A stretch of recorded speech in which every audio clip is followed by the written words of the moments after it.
Ladies and gentlemen, welcome wrestling fans worldwide to Knoxville and the Great Smoky Mountains for the Ron Fuller, Tennessee Studcast. 6 feet 9 inches tall, 265 pounds. This historic podcast from one of the most respected and successful wrestlers and promoters will follow the footsteps of the largest and oldest wrestling family on the planet. Listen to what I'm saying. That's right. Bring that camera in here a little bit closer. Through 93 years and 4 generations. The stud has arrived. Old school or new fan, this unique broadcast will educate and captivate as Ron details decades of professional wrestling's growth with truly unforgettable stories. I want those people out there at home to hear the stud. Sit back and enjoy the ride with the Tennessee Stud. The Tennessee Stud.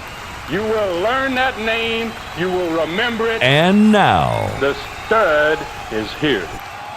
It is 93 years. It is 4 generations. My name is Tony Basilio, welcoming you to another edition of the Studcast. So excited to be with you for another week. And maybe it was Memphis, because that's where we're going today. We're going to go down Beale Street. We're going to visit with the King. We're going to take it into the old Ellis Auditorium. We're going to bring it all back to life. 10,000 plus people pulling themselves off the ceiling. I'm losing my voice. I'm so excited about it. It's allergy season here in the fall in East Tennessee. Please forgive me. But without further ado, ladies and gentlemen, put your hands together, meet and greet the Tennessee Stud himself, Ron Fuller. And Stud, how you doing? I'm doing great, Tony. My pleasure to be here. This one I've been waiting for a while. I mean, I love Memphis. I love to talk Memphis. I love to be in Memphis. It's just one of my favorite wrestling cities of all time, and one of the historic stories of professional wrestling of all time is Memphis, Tennessee. And I just look forward to it. I say, man, roll her out whenever you're ready. I got my horse saddled up, and I'm ready to ride. I tell you, I slowed that roll last week, and I got ripped. I got ripped over on the Facebook page, Ron Fuller, Tennessee Stud. They told me, they said, less of you, more of Ron. Don't you ever call a show ever again, Basilio. So without further ado, Stud, I'm going to turn it over to you.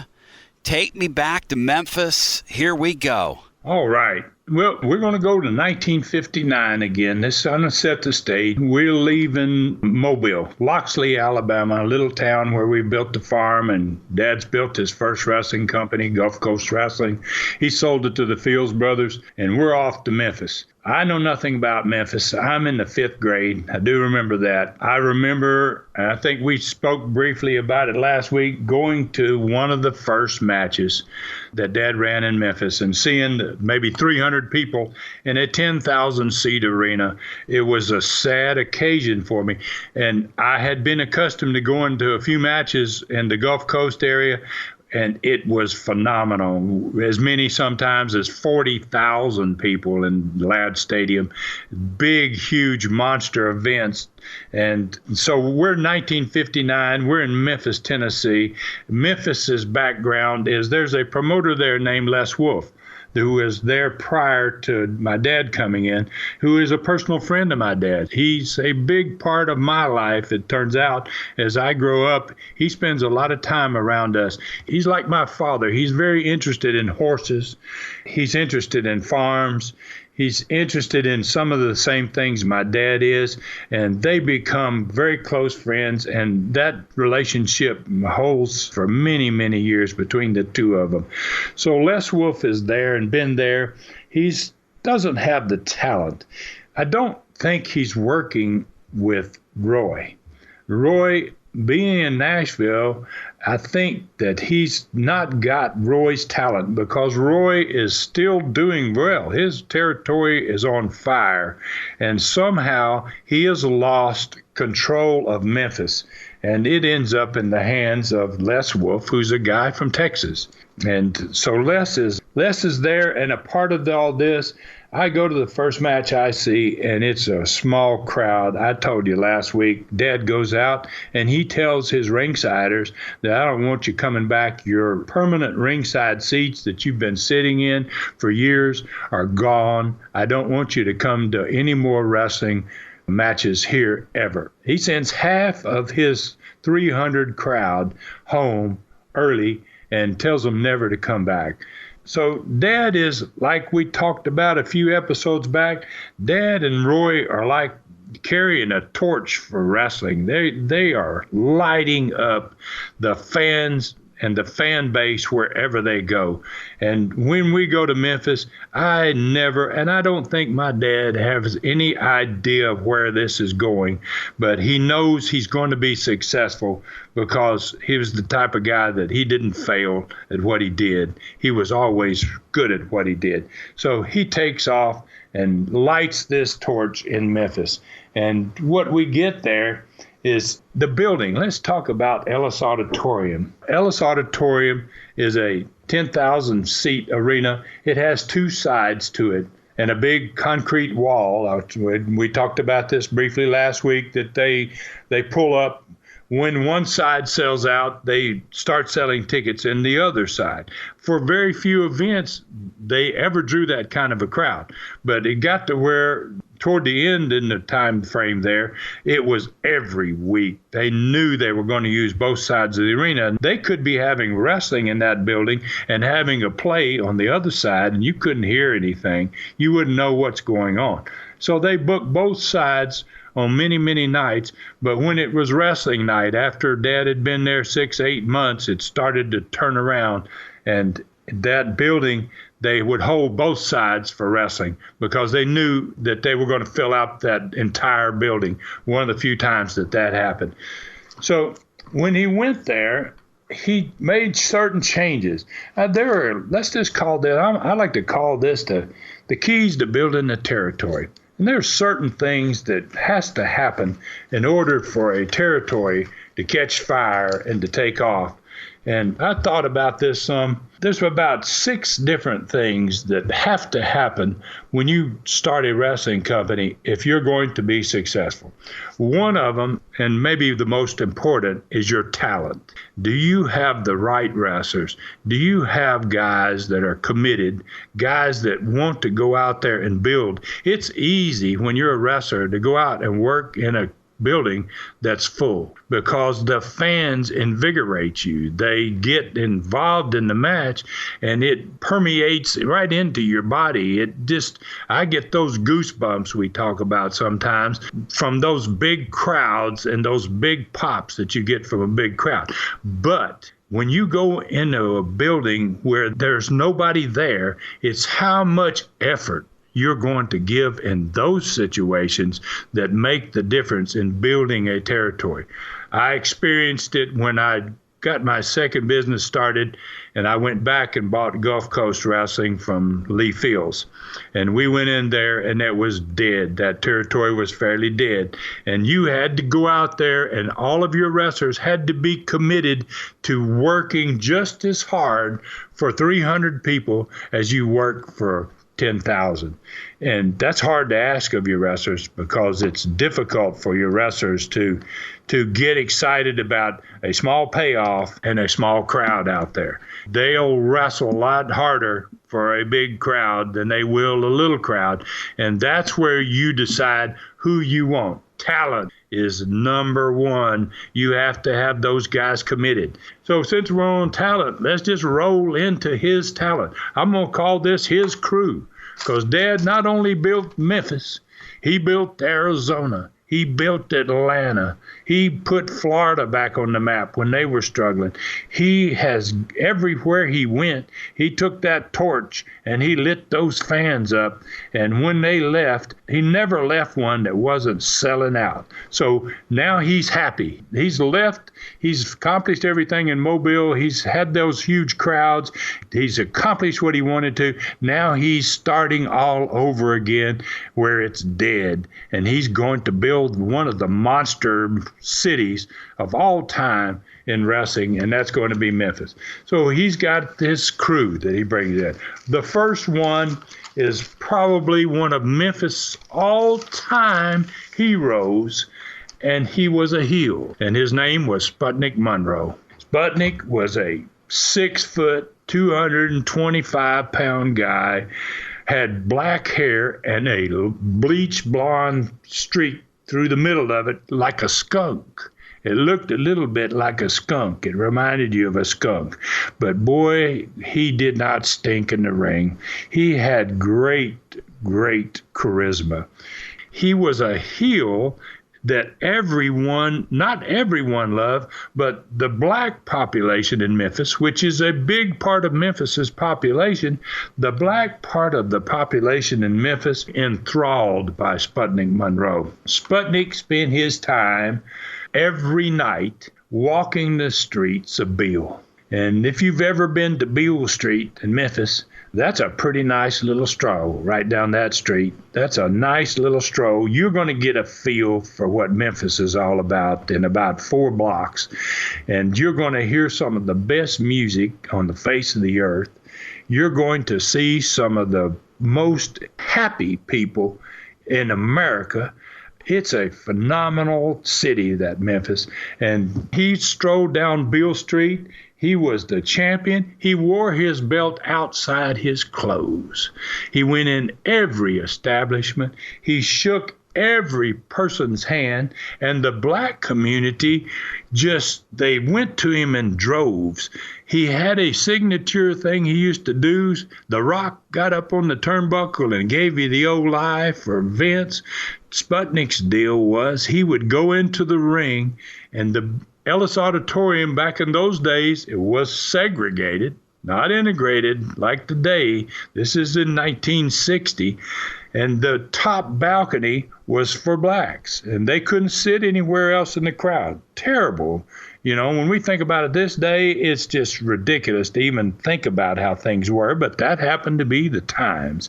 And the black crowd on the top balcony up there, Sputnik would go in the ring and he would turn sideways and he would look up into the top balcony. He didn't care about the rest of the crowd. He didn't want the rest of the crowd. He would point to his people in the top balcony. He would turn his face sideways and he would take his finger and start it at his head, and he would come straight down his face with it like the profile, Daddy. And I'm telling you, that balcony up there, the rest of the building would be going booing like crazy.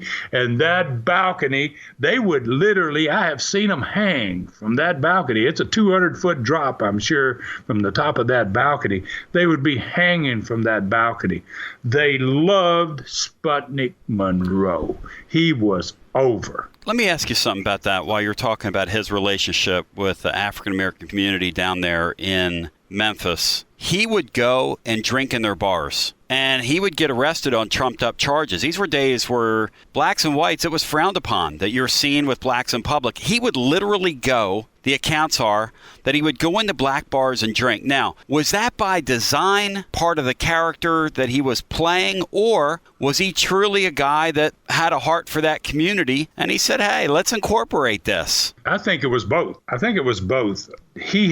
Sputnik, he had a fabulous personality. He was a character personified. He was a personal friend. I was around him a lot when I was a kid, and he would always mess with me. When he went to Beale Street, he would go down that street, and he would have his arms around 2 African Americans. He didn't care. He drank in the black places. It was his element. I think it was his element, but I think Dad must have told him, you know, what you're doing is really getting over. You're really becoming a star here. And what was happening is he was starting to build things with Sputnik by himself. He had another guy. His top babyface was a guy named Billy Wicks. Now, a lot of people won't know Billy Wicks. Billy Wicks became the police chief in Memphis. He retired after wrestling. He was so admired and respected, he became a police officer and worked his way to being one of the biggest police officers in the city. And he was obviously white. He was very handsome. He was built very well, had a tremendous wrestling ability.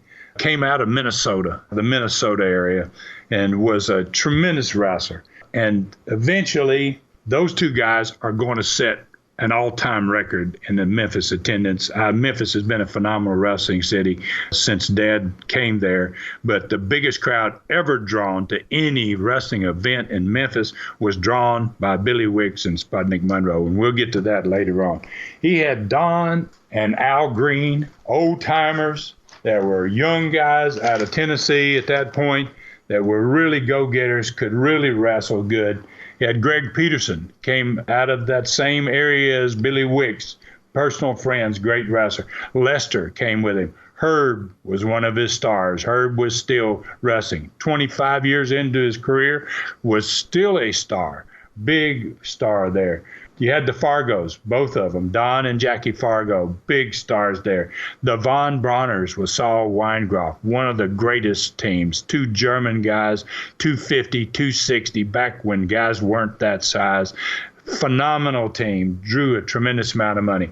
And Mario Galento, who we have talked about on many occasions from the Gulf Coast experience where Dad started. So that's basically his group of talent. He's got one thing in his favor right off the bat. He has a great crew, and they are all committed to building his territory, just like they helped him build his territory along the Gulf Coast. So the second thing you really need is you need a booker. You got to have a mind. You got talent. But if you don't have a direction that you want to go with your people, then you're not going to get to where you need to be. He always had good people. Most of the time, he did it himself. Your booker leads your company to be successful or to fail. And he's that important to you. And he relied upon himself. I think that's why he didn't wrestle to begin with in a lot of these cities that he went to build. And he started wrestling later because he would take that book once it's rocking and give it to somebody else. Then he would go in the ring and start to produce on that end. He had the booker. He had the talent. He had television. Now, he didn't just have television. They were on, I think it's WHBQ, if I remember, is the call letters in Memphis, Tennessee. It was on Channel 13, something like that. And I'm really recalling from way, way back. Could be totally wrong about that.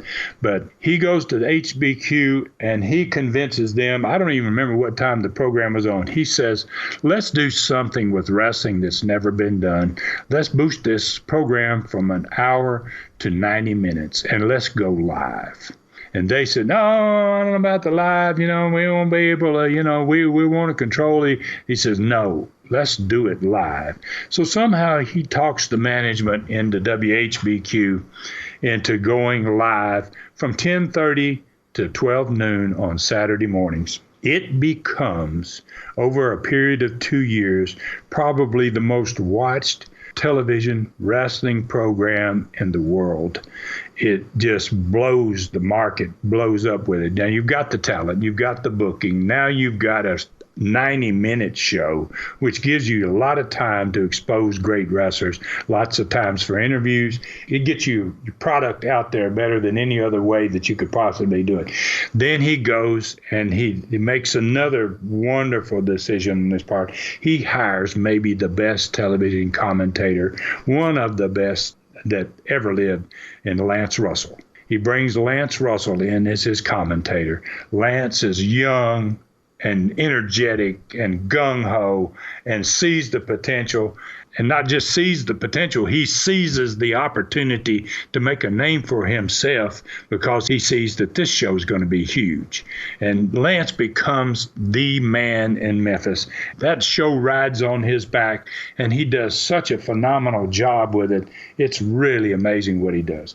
And then the last element of what I say is in the building blocks of a territory is the marketing. My dad was phenomenal at it, and I watched it in Mobile as a young kid, didn't realize what he was doing. But in Memphis, I was older, and I got a feel for what he was all about. He left no stone unturned when it came to wrestling's name. He had a moniker he used in the Gulf Coast called Wrestling King of Sports. And when we went to Memphis, he took that moniker with him. Do you know that New Japan Pro Wrestling is still using that Wrestling King of Sports? He took that King of Sports and he put it on every taxi cab. He put it on every bench. He put it on the backs of buses. He put it on billboards. He put it on radio stations. He put it everywhere. You didn't go anywhere in Memphis and not say, by gosh, wrestling is the king of sports. And people believed it. They saw it there on everything. They got to believe in it. And all of a sudden, this town in which there were 300 people, and he sent half of them home, is now filling both sides of Ellis Auditorium. And if you live in Memphis, Tennessee, you don't know that wrestling is big, then you're living under a rock somewhere, because it is the biggest thing that ever came to Memphis.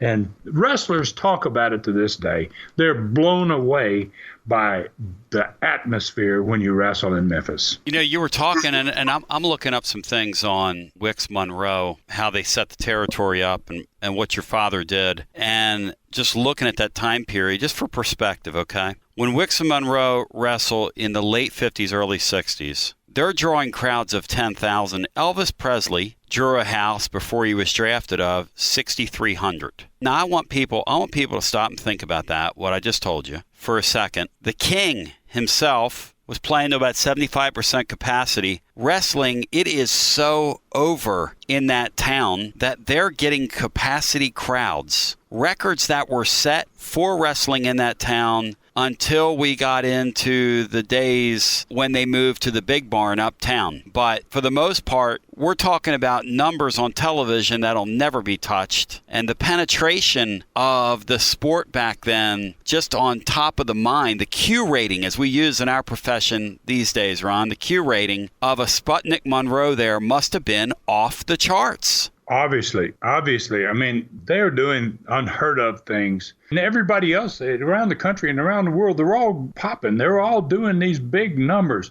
But Memphis, you got to think in 1960, I have no idea what the population of Memphis was in 1960 as compared to today.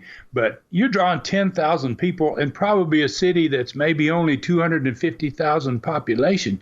You're getting a pretty big, significant number of people that live there are coming to your event.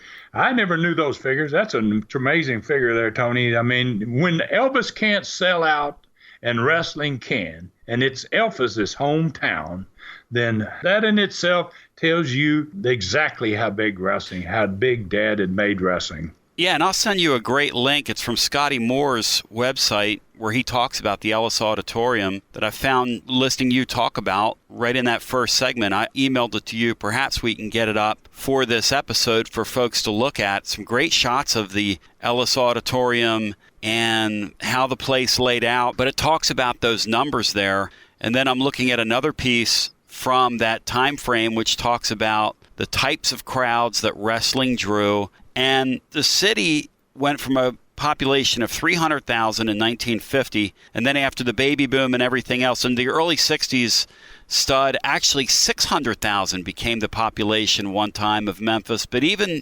there, in a crowd of 600,000, to consistently draw 10,000 folks and sell out a building, and to do it in a spot where eventually Monroe, and I'm sure you're going to get to this as part of the story, but he becomes so over with the black population in that town that he says, I want them to be able to sit anywhere. And so eventually we have an integration that happens through professional wrestling in Memphis, which is something, Stud, you got to be really proud of, man, that took part under your dad's banner. That's right. I am proud of it. I mean, I think they should have been sitting down in the ringside back in those days. I was never prejudiced, nor was my dad, nor was Roy. We felt like everybody was made equal and everybody should be treated the same. It was amazing what happened. And another thing, Tony, that people don't really realize probably is when you sell out an arena, how many people do you think wanted to get in there that couldn't? That's a significant number. And I know that for a fact. I remember wrestling in Knoxville when things were really big and wrestling Harley Race and having 9,000 people in a building made for 7, 2,000 people sitting on those aisleways up and down in the balcony so that people couldn't walk to get drinks and things. And there was a patio outside there that I had guys tell me that, Ron, there's more people on the patio than what we can put in the building that can't get in to see it. So we could have drawn 15, maybe 20,000 people, and there was just no building big enough to hold those numbers. So if Ellis had 10,000 in it, how many do you think would have been there if it had been 20,000 seats? What I love about that story, though, is, and we're seeing this in modern college football, which is where I make my living, in college sports, they're shrinking those buildings. Because what they're realizing is if I've got a shrunken building, I create more demand. The demand for those tickets back then must have just been off the charts. When you told your friends, hey, I'm going to watch Wicks and Monroe, or some of the other people that you mentioned, some of those Hall of Fame names that you were talking about, generational names, can you imagine in parts of Memphis or over there in West Memphis, over there in Arkansas, somebody flashing 4 tickets? Now, let me ask you this. How would tickets have been sold back then? What venues would they have used to sell a ticket? Because we know today we got the modern internet. What would you have used back then? You know, oddly enough, here's what I really remember and I recall about it is there was no advance sale. You could not go and buy tickets in advance. So when you had a wrestling event, I remember my mom sold tickets. She sold tickets when we were at the Gulf Coast. She went on nights, and we had babysitters, me and Robert. And even in Memphis, she went down to the arena because you had to be prepared for a 10,000 walk-up. You did not sell in advance. You had a window. If you were getting ringside tickets, you had a reserved window that was for fans who sat in the same seat every week. And probably, you know, it's like a season ticket holder for a football game or for whatever the event may be. And that's the way things were back in his day. You had your ringsiders that came every week. I want that seat. And I get it every week. They would come every week. That ticket would be there for them, and they'd pass through the turnstiles pretty quickly. Now, if you wanted to buy a ticket in ringside, and there were some available, you had to stand in a line to do that. Everybody else stood in lines. So when you had an event like that, you might have 25 ticket windows, and all of those windows with ticket sellers in it. You had to be prepared to sell every one of those tickets, or probably 90% of those tickets at the door. And that was a pretty nasty thing. I have seen that in hockey. My first experience with hockey, when I got my hockey team in Nashville and they said, you're going to fail, we weren't prepared. We had a huge walk-up. I had the hockey guy say, Ron, you're not going to walk up anybody. If they don't buy a ticket in advance, you won't walk up anybody hardly. And our first night in Nashville with the Nashville Knights, we had to hold up the game for 45 minutes because they had a 3,000 or 4,000 people walk up. They weren't expecting it. So it was the way businesses were back in those days. It was before you could buy your tickets in advance, and everybody had to be geared up to sell your tickets that night. I was always that way when I first started in my first Southeastern Wrestling Company in Knoxville. I had to have several or many in the Coliseum events. I had to hire hired my ticket sellers. And they handled the box offices and stuff because they were prepared for it. They could do it. All cash? All cash. Nobody had a credit card. What do you think? You think back, 1960, who had a credit card? Then people didn't even know what the hell credit cards were. They had yet to figure out how to do a credit card. So, you walked up and you paid your money, and you were lucky to get in. And a lot of times, it was a horrible deal to be standing in that line, I'm sure, and you're 10 people away, and they put that sold out sign up there. They closed those windows. It was a nasty little deal. I hated that when I was running business, and I watched them close those deals sold out. I loved it, but I hated it too because you had hundreds and maybe thousands that were willing to buy and wanted to be in there. Your building just wasn't big enough to hold them all. Think about what they do now in these venues. They scalp tickets to the very people that want to get in and go. It's a completely different world. In the cash days, Ron, answer me this. How much of that gets claimed and how much doesn't from these promoters around the country? I mean, it's a great question, right? Hell yeah, it's a great question. I don't know if I really answered that question honestly. You know, I mean, when you own a company and all your business is cash, you know, it's pretty hard to not have a propensity to say, well, maybe it wasn't quite as good as it was.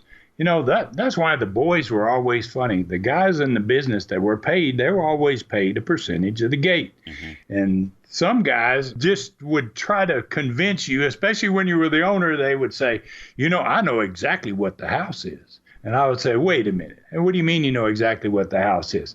And they would say, I'm going to tell you how many people's in this building. You know, I would say, okay. Well, go ahead, tell me, because I look around, I say, I can't tell you. How can you tell me? Oh, I know.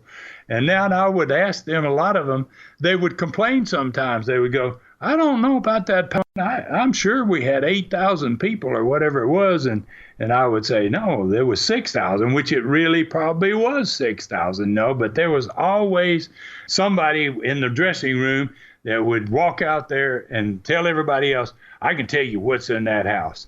You know, so it was a contentious matter every once in a while. I never dealt with it too much because I wanted guys to work for me that were happy with what they were paid. And I had a kind of a reputation after a while that if you complained about that, then you might not be there very long, because I didn't cheat anybody, and I treated my guys good, and I paid very well. And we always had great crews and great success because of it. It could be a contentious matter, you know, and I know that they probably didn't record all. You know, it's kind of like same thing, though, with other sports, hockey games, for instance. Have you ever heard that announced crowd and really look at the crowd? You know, when you start dissecting figures like that, and they say you're in a 15,000 seat arena, you know you got 5,000 seats that ain't filled, and they say we got 13,500 people here tonight. You got to go to yourself, wait a minute now, they're not here. So are they counting people that bought tickets that didn't come, or where are they getting those extra numbers from? When you were in hockey, you could do that. You never announced a crowd in wrestling. Have you ever heard them announce a crowd in wrestling? No. I don't think I've ever heard them. No. It was never done, so you didn't worry about that. But in hockey, they wanted to know, sports writers and stuff, they want, how many you got here tonight? You know, and it was up to you to give them the figure, you know. So it's different in every sport, I assume. But wrestling, you never had to announce what you had. They knew what you had in Ellis. You had 10,000, by golly, because there was no seats left. In modern day, you know, McMahon will do the gimmicked attendance figures for WrestleMania, an event like that, and it's always gimmicked. And you know it's gimmicked because he's a publicly traded company now, and they have to put the real figure down. It comes out 6-8 weeks later that, you know, he plussed it up 18, 20, 25,000. That's fact. So why give the gimmick attendance out if the real one's going to come out eventually? But he's probably banking on most people not being smart enough to go down the line and look what the actual attendance was. Because a lot of times they'll plus that thing up 20, 25%. Yeah, they will. I'm sure they will. And that's just about in every sport. I don't think that's just with wrestling either. And in his case, I think there's a lot of sports that bump those numbers. You want your organization and your team or whatever it is, you want it to be successful. And if you can bump those numbers and make yourself look more successful, that's probably something that's been done since teams and those type of opportunities became available. I'm sure everybody taking advantage of that. We come back on the Studcast. We're going to get to your questions and your comments, and we've got some great ones today. And if you want to ask a question of the Stud, I want to encourage you to check out the Facebook page, Ron Fuller, Tennessee Stud. Again, Ron Fuller, Tennessee Stud. And the website is tnstud.com. Again, tnstud.com. Some great merchandise available there. Some great links as well. Some of the things that we discuss. And we'll come back on the other side, get to your questions as we unpack Memphis. Boy, the journey is just beginning here as we come back on the other side on the Studcast after this. The Studcast continues in 1 minute. You're listening to Studcast number 11, featuring stud stories as told by the legendary Ron Fuller, the Tennessee Stud, and hosted by Tony Basilio. This Studcast will continue in a moment. For exclusive offers from the Tennessee Stud, visit his website at ronfullertennesseestud.com. You are back, seated ringside on this edition of the Ron Fuller Studcast. Tennessee Stud, it's hard to believe, man. We are almost through another episode here. It's incredible how much we have packed into 35 minutes so far here on Studcast 11. Are you ready to take some questions, my man? Yes, I am. I love these questions. All right. What do you got? Corsica came up in our last Studcast. Today, we've got a question from Micronesia. Kalanya Panepe, Micronesia. I'll show how illiterate I am. I'm probably so far off the pronunciation of that place. But this is Frank Burkett, who's listening to us in Micronesia. And he says, Ron, as a team, what program was your father involved in that upset you and worried you the most? As a teen, I think is what he's trying to get at. What is a program your dad, when he was wrestling? That's a great question. Upset you or worried you the most? It is a great question, because my dad never hinted to me what was going on. He taught me to shoot. I had such respect for what guys did that it was truly amazing how I was brought up. And when I think back upon it, Robert too. So I remember Mario Galento. Mario Galento is a name that I think about when I think about some of my dad's toughest matches that he ever had. The one that comes to my mind first off is in Mobile in 1958 with 40,000 people in Ladd Stadium with Joe Louis as a referee and Dad against Galento. Lasted 5 minutes. They beat each other up so bad. Hard-weighed each other, broke each other's noses. That Dad, for 2 weeks, his eyes were shut, and he couldn't even see to drive. Then I'm going to go now to a second time that they wrestled. That was 59. In 1966, they wrestled again in Atlanta, Georgia. In one of the biggest, I think it may be probably the biggest crowd ever drawn in Atlanta for wrestling. Mario against my dad again. And the referee that night is the undefeated world boxing champion, maybe the greatest boxer of all time, Rocky Marciano. That event was just as big as the one in Mobile. And Mario was a tremendous athlete in very good shape. And 2 weeks prior to that match, my dad wrestled on a Saturday night in Marietta, Georgia. During that match in Marietta, they had a riot, and the fans came to the ring. My dad was fighting to help the heels get back to the dressing room, and he was stabbed. He was cut by someone with a knife from behind on the right side. 2 rows, 55 stitches inside and out to close his wounds. This might have been a month ahead of the match with Mario, but he's going to wrestle Mario. And when he gets cut like that and he comes home that night, I hear Mom crying, and I don't know what's going on. And the next day I see him at breakfast, and he's kind of lean and he's selling his right side. And I say, "You hurt?" And yeah, a little bit. He didn't want to talk about it much. He was cut pretty badly. So he's wrestling that Friday night. I don't remember who he's wrestling. I keep telling him during the week, I say, "You're not going to wrestle with those stitches in your side, are you?" And he, yeah. And I'm like, "You can't. How the heck are you going to do that with stitches in your side?" So he wrestles a different opponent that night. And I remember standing on the stage in the old auditorium in Atlanta, and during that match, Mario left the dressing room and went to the ring. Hit him in the side where his ribs was. He had his side taped. He had no top on, but he had his side taped, and Mario pounded him and stomped him in the side and ripped the bandage off enough that it bled because he still hadn't had his stitches removed. And I was probably 16 years old, 17. I was a junior in high school, so whatever that age is. and it affected me. I was like, wow. I mean, that's what a dirty, no good son of a gun. I mean, and 4 weeks later, they drew the biggest crowd in the history of Atlanta wrestling. And Atlanta's had some big crowds, Omnis and all those big buildings, but none of them could hold what the old Ponce de Leon baseball stadium held, which was on Ponce de Leon Avenue across the street from Sears and Roebuck's national headquarters. I don't know what the capacity of the arena was, but the crowd was so large that I sold tickets that night. I was a junior in high school, maybe a senior, and I sold tickets that night, and it was amazing how many people were left outside that park that couldn't get in. They had blocked off a 6-lane street, Ponce de Leon Avenue. They had closed it down because they could not get the cars, and the buses would stop, and people were standing in the street backed up from the ticket windows.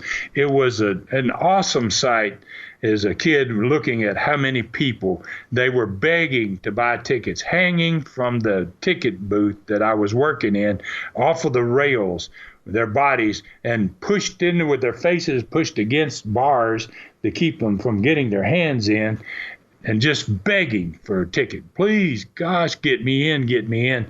A monster crowd. No telling how many it would have been. That was probably the program that really bothered me the most. It produced ultimately the largest crowd to ever see a wrestling event in Atlanta. That Ponce de Leon had a capacity for baseball, I'm looking here online, of 6,800 people. Now, you can imagine how many more people you could get, thousands and thousands and thousands of more folks on the field itself if you surrounded it with a ring. And interestingly enough, the Atlanta Black Crackers used to play in that ballpark. And another side note about that Ponce de Leon Stadium, the Georgia Tech Yellow Jackets played there one time.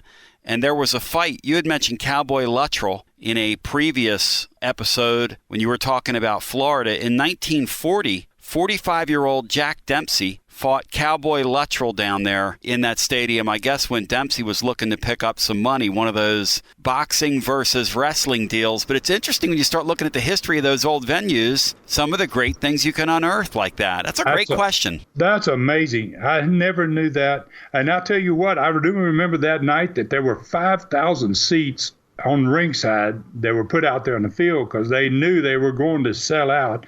And I remember that they opened up the entire field. So there had to be, when I went in, left the ticket and went actually and stood and looked at the crowd, there was people backed up from the back of ringside into all three fields in the outfield, almost to the wall. And no way they could have seen the ring. It was called standing room, and they just kept selling standing room. Obviously, the 5,000 ringside seats were sold, and then they started with the standing room process. It was in the 30s. I'm sure the crowd was in the 30,000s or above.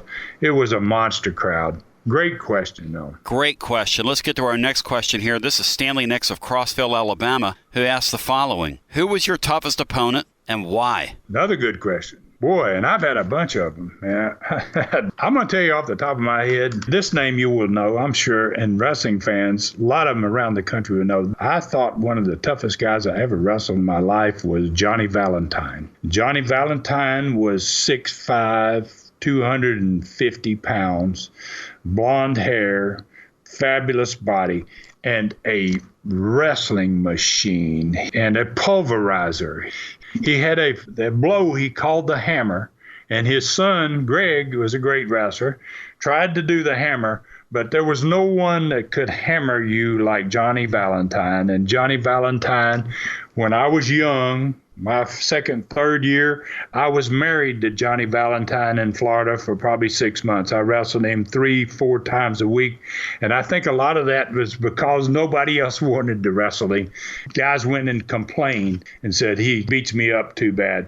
And I was young and didn't care. I just wanted to learn. And his style was totally different than any wrestler I ever wrestled in my whole career. He had a way of, he would take a front face lock, as as an example, and take you down on the mat, he would hold you in that hole for 30 minutes. You would get out of it 3 or 4 times, and he'd get it right back. And he never wanted to have a match that was less than 45 minutes. And to go 45 minutes with a guy who beats and pulverizes you the way he would do is really, really difficult. He really respected me for some reason. He liked me a lot. He taught me a lot. He made me a better worker than I would have ever been had I not had matches with him. And I never looked forward to wrestling him, but I always appreciated the opportunity because you always learn something when you wrestle him. He's one of those guys that quite opposite of what they do now, where they flip-flop and fly, and there's no rhyme nor reason nor philosophy to what's happening. You got exactly the opposite of that with Johnny Valentine. You got nothing but solid wrestling. And when you started to come out of it, after one of those 30 minutes down on your face again and again and again, and you started those comebacks, you got more reaction from the crowds than was ever imagined prior to that. It was phenomenal wrestling, Johnny Valentine, because you got pops.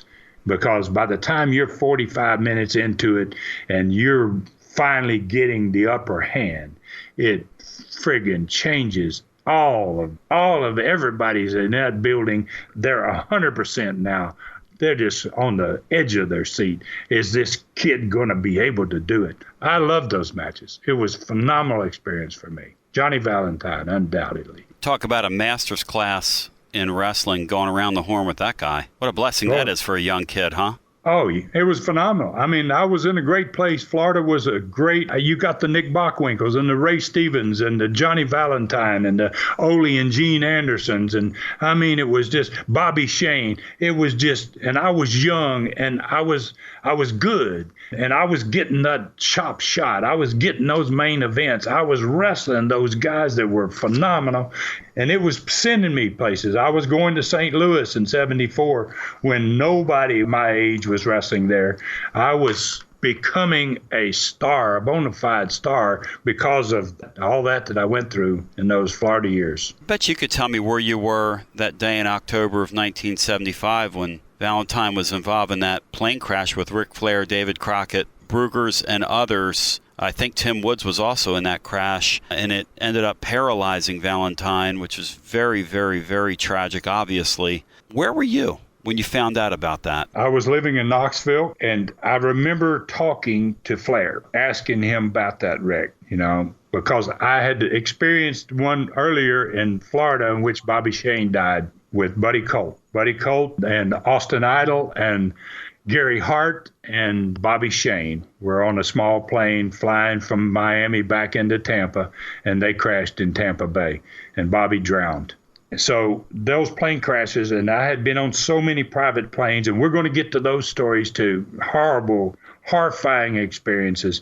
And I had, the worst part about that plane crash is they could see the airport. They ran out of gas and they were making the approach and they couldn't get over this last fence. The fuel was gone. They were gliding, and all four of them seeing that we're going to make it, we're not going to make it, we're going to make it, we're not going to make it, and they didn't make it. Horrible experience. We lost one of the greatest workers of all time in that plane wreck right there, just like with Bobby Shane, one of the greatest workers of all time. Both of those guys, Johnny Valentine and Bobby Shane, great workers. Really interesting question from Stanley Nix of Crossville, Alabama, who kicked us into a really interesting conversation. And you can see in the Studcast here, there are so many things. We talk about those harrowing plane episodes and incidents and travel incidents, and I bet we could do several shows on that alone. Let's get to question number 3. Sean Estep of Knoxville, Tennessee, asked the following. Did you ever wrestle Don Carson in a coal miner glove match? That has to be somebody from Knoxville. That sounds right to me. Don Carson was wrestling in Knoxville with me in 1975 and on into 1976. He managed the Mongolian Stomper for a little bit when Stomper came there. Don had a black glove, and he loaded it. It had a little compartment where his knuckles were, and when he got a chance, referee was down, he got his referee's attention on something else, he would twist that glove to where a little piece of steel would come across his knuckles and he would knock you out or at least bust your head with it. And no telling how many times he did it to me. And I remember in Knoxville in the summer of 75, probably, we wrestled outside in Chilhowie Park. It was an outside amphitheater. It held probably 10,000. It was a big, big open area with seating built into the side of a mountain. He had knocked me out and busted my head and cost me a bunch of stitches, and I finally took the glove off of him one time. And I got an idea. I said, and rather than give it back to him or whatever, I booked the match the next week, and I said, I'm going to take this glove and put it on the top of the pole. And the first guy that can climb the pole and gets the glove gets to use it. And I found out what was in it once I got it off of him, so I knew what was there. I remember he didn't much want the match. He said, no, and I said, hey, that's what we're going to do. So we actually had and I remember calling the coal miner's glove match, but that's the glove match I remember with Don Carson. And I remember he got me down, and he actually got to the glove first. But when he got to the top rope, I was able to slam him off the top, and I ended up with a glove. And I busted his noggin with it. Rest is history. 2 weeks later, he was gone. I didn't see him much after that. I did run into him a few times. He was a great talent. Don Carson was a great talent and another fabulous personality, one of the best guys in the dressing room that I ever was with. He put everyone in your dressing rooms in a great frame of mind before they went to the ring, and that was so important. He was important for that ability alone. Great question. Guy was a deputy sheriff in Cleveland, Tennessee for a while, huh? Yeah. He's been in sheriff departments. I got some stories about it. I'll tell you real quick. When he put his hair up, he had long blonde hair. And I said, Don, I want you to put your hair up in a match against, I can't remember who it was. And he says, oh, Ron, I've had my hair. I'm beautiful. I'm pretty. I don't want to. I said, oh, you ain't going to lose. Oh, no, I don't want to do it. I finally talked him into it. He loses the match. They shave his head. The next week, I've already purchased the territory from the Fields boys. So Don Carson and I fly from Knoxville to Wrestle in Dothan, Alabama. And we're checking in at a Holiday Inn in which they know Don because Don had worked there a long time. So they don't really know me. I'm just starting there. And I check in front of him. And I'm signing up and everything. And I see the girl, she's looking behind me at Don. And I'm ribbing him the whole trip about the flight. He's all perturbed. I got no hair. I'm ugly, Ron. He's just complaining. I'm ugly. Look at me. I've always been pretty and handsome. And now look how ugly I am.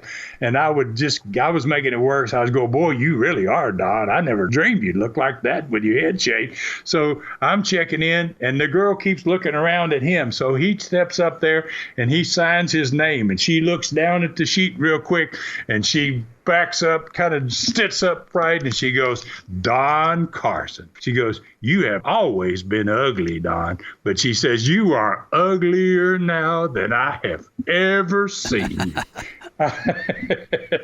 So that's my Don Carson story. That's some great stuff. Stud, it's hard to believe. We're reaching the conclusion here of another Studcast. We've just scratched the surface in Memphis. We're in the early 60s, late 50s. There is so much to go, man. We got to get a winner here, though, from our Studcast questions. Is it going to be Frank Burkett of Colonia, Ponepe, Micronesia? Is it going to be Stanley Nix of Crossville, Alabama, or Sean Estep from Knoxville? All the questions today were magnificent, but I got to go with my boy from Micronesia. I'm going to get myself an atlas out and start taking a look about where the heck Micronesia is. Now, I've done some wrestling in Australia, and I remember stopping my first time going to Australia in New Caledonia. It was a little island somewhere in the mid-Pacific between Honolulu and Sydney. And Micronesia, I'm thinking, is somewhere it's in that little chain of islands that runs west of Hawaii. You're a smart guy. You're a smart guy. It's right in there somewhere, isn't it? You're around Fiji. You're a smart guy. Yep. Micronesia is, I'm looking on Mr. Searchy, as we say, it's a sub-region of Oceania, thousands of small islands in the western Pacific Ocean, shared cultural history with two separate island regions, Polynesian to the east and Melanesia to the south. And Micronesia, where this gentleman is to the west. Yep, it is to the west of, Hawaii, and Guam is in there as well. Wow, that's a feller listening to us from a long, long ways away, my friend. Wrestling fans are everywhere. They are. Thank God for them, too. I mean, I love it. They are from everywhere. And, how did Frank Burkett, he needs to talk to me and tell me his story. How do you get from wherever Frank Burkett started out to Micronesia? I mean, that's a story in itself. It's just amazing, Tony. We're on a ride here that it's freaky. I never know when we sit down here and we get ready to do one of these where we're going to go. I had no idea we were going to end up in Micronesia. We were in Corsica last week, I think, and now we're in Micronesia. It's an amazing ride here, just really fun. The love of wrestling is a global thing. The love of this thing that we share on the Studcast, which is taking the history of the sport of kings, and bringing it back to life where we can enjoy it, we can celebrate it, we can laugh about it, we can cry over it. Stud, a lot of fun today. Close us out here, and it was really a great time with you. Hard to believe that we're in episode 11 and we're coming to the conclusion here of our 11th week together. Yeah, it's been a great trip. I really love it, Tony. I'm having a lot of fun. It never ceases me every time I look at the numbers, and I've never been a number man, but I'm starting to look at the numbers now because the numbers of downloads of people listening to the Studcast, the numbers on Facebook and the numbers on Twitter and the numbers on Instagram, it's just boggles my mind. I had no idea that we were going to reach this type of audience and be this popular. I just keep doing these big podcasts. I just keep getting these constant. I don't have time to go on everybody that would like to have me on. And I would like to do them all because I want my story to get to everybody that really is a historian for the sport, old school, young school. I don't care whether you're WWE or whether you're 95 years old and you had an old wrestler friend, guy, or you're a fan of so-and-so way back in the 30s or 40s or whatever. It's just a phenomenal ride for me. I just love saddling up. Every time we get ready to do this, boy, every Sunday night, it's going to roll out on the Studcast. Go to my website, TN Stud. Check it out there. Pick up your Studcast from there. We're going to be iTuning it. We're going to be on all kinds of different platforms. We're probably there already. I never knew it was going to go here, and I'm just proud to be a part of it, and I'm so happy to have you on board. You're great to work with. I look forward to every one we do. I want to encourage folks, check out my website at tonybasilio.com. You can see how my name is spelled and all that, and a link over at the Stud site. Also, Sunday nights, he talked about Sunday night, we're doing a regional show where we talk about the Southeast in college football called Southeastern Sunday Night, 7 to 9 Eastern. It's a call-in show. We call it Mayhem in the PM, and it's really a lot of fun. Stud, really appreciate the time today. Again, if you want to connect with the Stud, you can do so at Facebook, Ron Fuller, Tennessee Stud. The website is tnstud.com. Stud, terrific, man, being with you one more time. Real pleasure this week. Thank you very much. I really enjoyed it. Can't wait to saddle up next week. Thanks for joining us today for this historic Studcast. The true story continues next week.